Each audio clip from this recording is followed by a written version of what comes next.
Hi guys, welcome back, and one more time I am going all business on you, but you and we need to talk about something that is very clear. Have you not seen all these glorifying headlines lately? Simply, wow. Apple, iPads Dominate the market. iPads dominate the market. Apple sold more iPads than Amazon and Samsung combined. iPad sales boom. But you know what? We actually do not know. We simply do not know how many iPads Apple really sold. So therefore, let's simply debunk all of this, whatever you want to call it. So there's one ask I have of you today. I really want you to open up your mind and really leave all those headlines with these big letters and boom behind you. And let me clear things up. What is really going on in the tablet market and why those reports really not seem what they seem like. You know what I mean. In order to do this, I need you to enter the following state of mind. Imagine your life savings will be invested in a tablet product line, and keep an open mind, please. And just for the sake of the argument today, let's say your life saving is 50K. You are looking to double this return as soon as possible, beating inflation and all. And let's just leave the timeline for now. Apply this mindset during the video. Your money,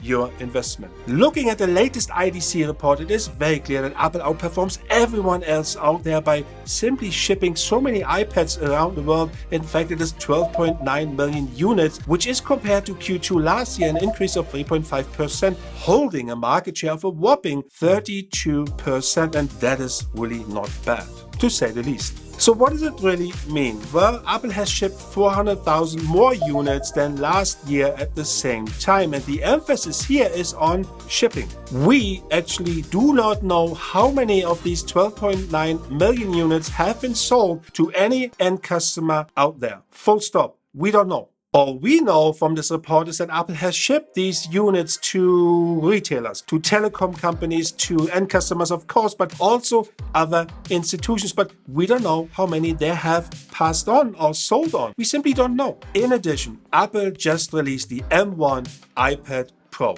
which means retailers usually expect more sales, and therefore they're ordering more units from get-go, right? Which falls again into, yes, you guessed it, shipments.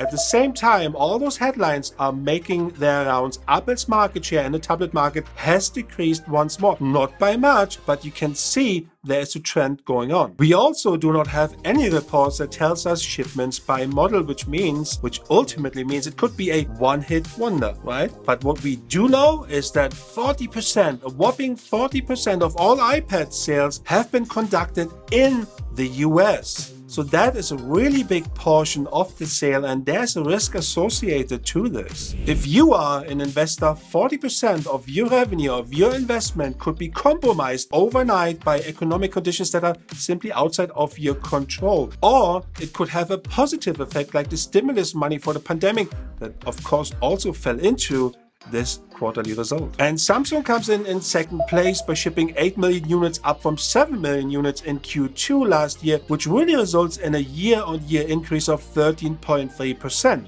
Giving it a decent market share by really establishing their footprint around the world by really having an overall market share of 20%. Although the principle of shipment versus sales applies to everyone else, of course, Samsung has not released yet a powerhouse tablet like the Tab S8 or Tab S8 Ultra so many people are waiting for, which means they are still rolling with their older tablet lineup, the Tab S7, Tab S7 Plus, Tab S6 Lite, you name it, but that's the one they are selling or shipping. So reading between the lines, it is very unlikely that retailers will stock up on a tablet that is almost 1 year old. So what I'm trying to say here is Samsung has grown further, really healthy and organic, really with tablets that the tech world is probably already labeling as outdated time-wise. As a matter of fact, when looking at a report from 2019, Samsung was even outperformed by Amazon. By Amazon Fire tablets, believe it or not, for a long time, for a couple of years, they were behind them, and now they have almost doubled their shipment to claim their place number 2. And just to keep the record straight, Apple has really only had a slight improvement or slight increase since 2019. I also noticed that the distribution of Samsung tablets around the world is kind of evenish, right? So it's not, you don't have that that one single market risk if something happens overnight. You don't have that. It's kind of, you don't put your eggs into one basket. Then we come to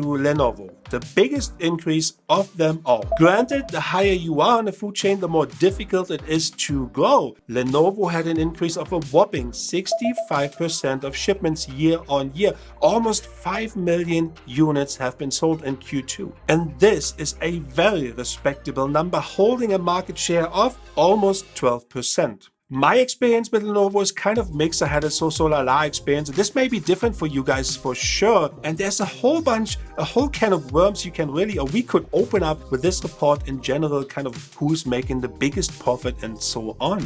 And different companies have different motivations, right? Of course, everybody wants to have that big profit coming in. But that brings me to Amazon, because there's a lot of reports saying that Amazon tablets actually have a loss. When they sell something, they actually put money into the tablet lineup, and there's a reason for that. And that's a different motivation for that company, right?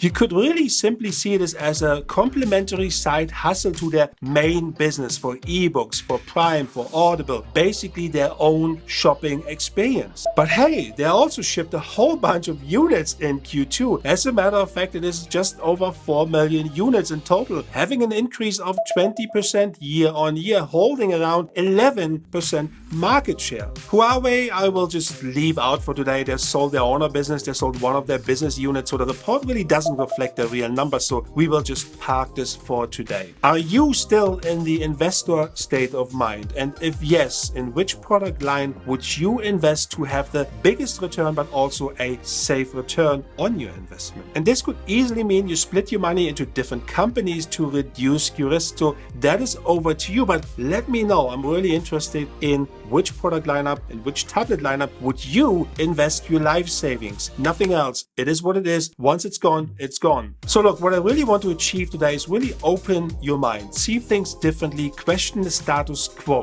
Let's not be confined by big letters, a juicy headline and a convincing headline, unless of course it is mine for YouTube. Then you shouldn't worry about it. You should just play and click on it and enjoy it. You know why? Because I appreciate you. So thank you for watching, and thank you for keeping an open mind with me on this journey. As always, I miss you. Until next time, peace out.